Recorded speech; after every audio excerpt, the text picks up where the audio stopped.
Hello friends, welcome back to the YouTube channel dictation club. आज का dictation जो आनंद मासिक पत्रिका के 35वें डिक्टेशन की सीरीज़ चल रही है, उसी का भाग है। इसके पहले वाले डिक्टेशंस अगर आपने नहीं किए हैं तो सबसे पहले जाकर उनको कर लीजिए, उसके बाद इसको करना है।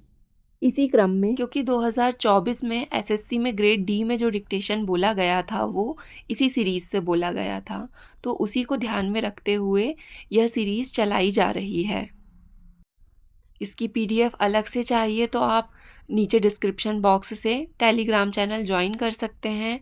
और आपको हमारा डिक्टेशन पसंद आता है तो वीडियो को लाइक ज़रूर करिएगा और चैनल को सब्सक्राइब कर लीजिएगा ताकि भविष्य में आने वाले डिक्टेशन आपको मिलते रहें। तो ज़्यादा समय ना लेते हुए डिक्टेशन स्टार्ट करते हैं 5 सेकंड के बाद।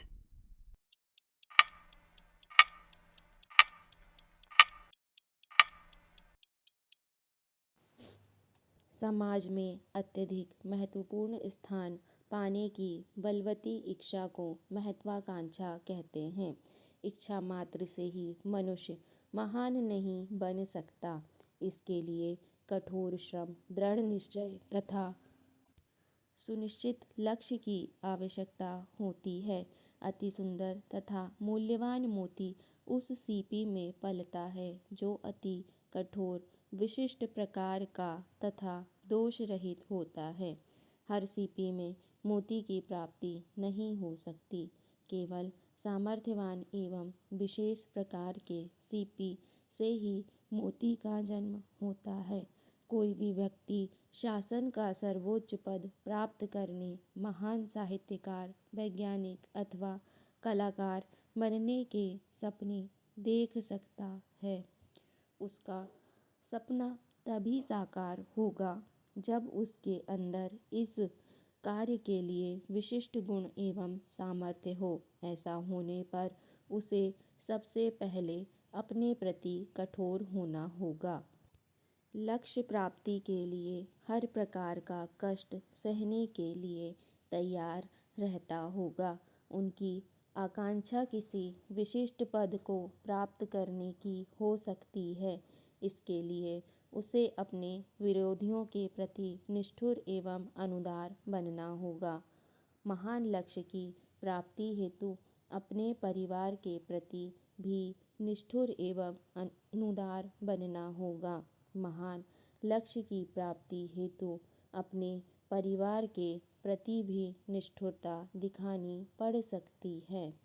महान आदर्श कायम रखने के लिए राम ने सीता का परित्याग किया।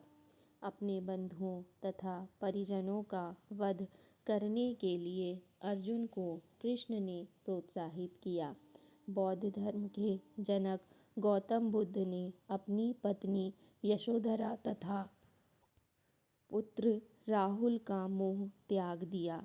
अत्यधिक उदार व्यक्तियों को भी अपनी महत्वाकांक्षा की पूर्ति हेतु निष्ठुर बनना पड़ता है। वस्तु के बाह्य आवरण को देखकर उसके आंतरिक मूल्य का आकलन नहीं करना चाहिए। बाह्य आकृति बहुधा मनुष्य को धोखे में डाल देती है। ऊपर से वस्तु जैसी दिखाई देती है, अंदर से भी वह उसी प्रकार हो ऐसा होना आवश्यक नहीं है। भौतिक जगत में तथा नैतिकता के क्षेत्र में इस प्रकार के अनेक दृष्टांत सामने आते हैं जहाँ बाहरी आकर्षण के वशीभूत होकर मनुष्य अपना सर्वस्व खो बैठता है। मूर्ख को ज्ञानवान, चोर को ईमानदार तथा दुश्मन को दोस्त समझ लिया जाता है।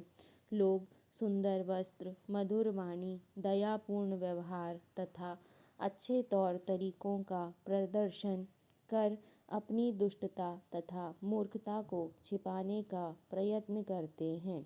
अच्छाई का पाठ पढ़ाने वाले व्यक्ति स्वयं दुराचारी हो सकते हैं। अच्छे कपड़े पहनकर तथा ऊपरी उदारता दिखाकर भोले भाले लोगों को ठगने वालों की संख्या भी कम नहीं है।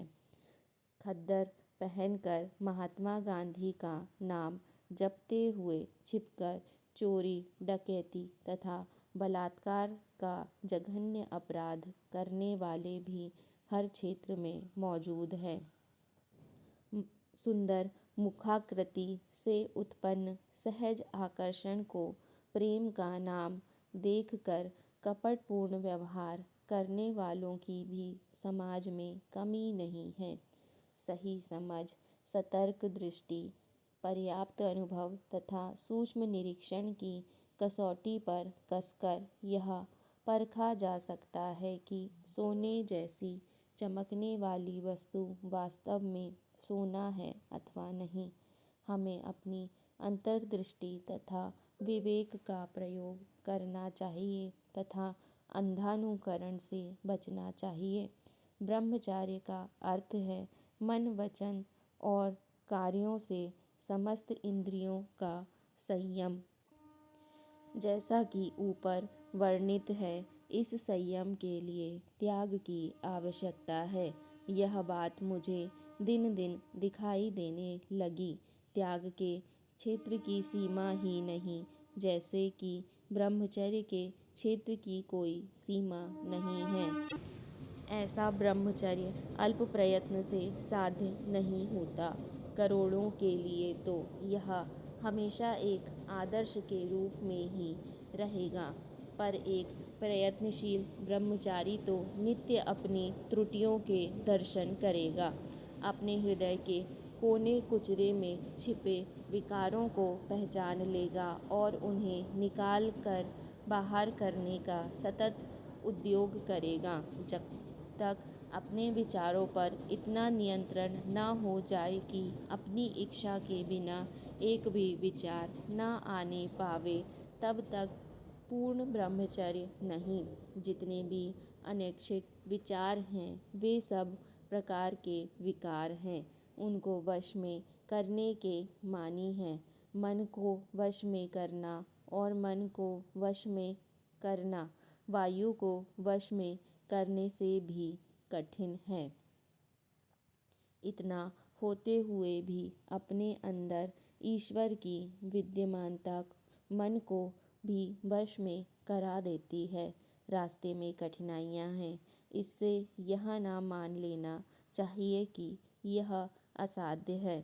वह तो परम अर्थ है और परम अर्थ के लिए परम प्रयत्न की आवश्यकता हो तो इसमें कौन आश्चर्य की बात है। इस संसार के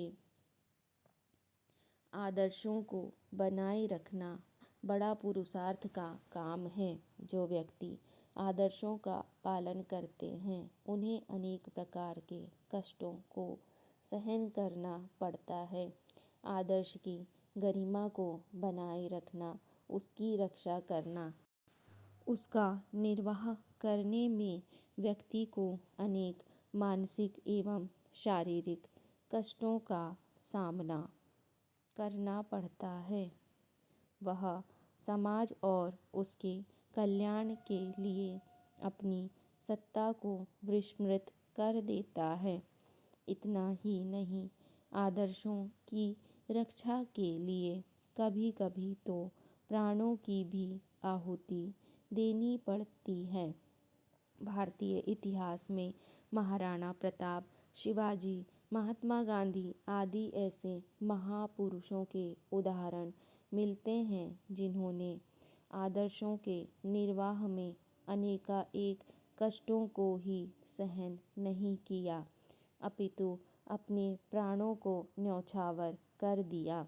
महाराणा प्रताप ने अकबर को सिर नहीं झुकाया, चाहे उन्हें जंगलों में भटकना पड़ा और घास की रोटी खानी पड़ी। अतः यह सत्य है कि आदर्शों के लिए जीने और मरने वाला व्यक्ति कष्टों को भी सहन करता रहता है। संसार का हर धर्म उच्च नैतिक शिक्षा देता है।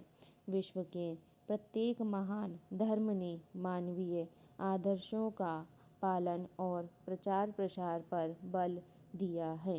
हर धर्म किसी न किसी प्रकार शिक्षा देता है, जैसे चोरी मत करो, हिंसा मत करो, किसी को हानि ना पहुंचाओ आदि। ये सभी आदर्श मनुष्य को नैतिक धरातल पर प्रतिष्ठित करने वाले हैं। इसके विपरीत अन्य दोष व्यक्ति को अपने आदर्शों से गिराने वाले हैं। इस प्रकार ये उच्च नैतिक मूल्य ही सच्चे जीवन मूल्य हैं, जो संसार के हर धर्म में मिलते हैं। इन मूल्यों का कोई विरोध नहीं कर सकता। जब लक्ष्य स्पष्ट होता है, तब रास्ते की कठिनाइयाँ बोझ नहीं लगती, बल्कि वे सीख का माध्यम बन जाती हैं। सफलता का पहला और सबसे मजबूत स्तंभ है बड़ा सपना देखना। ऐसा सपना जो केवल इच्छा बनकर ना रह जाए, बल्कि कर्म में बदल जाए। डिक्टेशन पसंद आए तो वीडियो को लाइक तथा चैनल को सब्सक्राइब ज़रूर करें। धन्यवाद।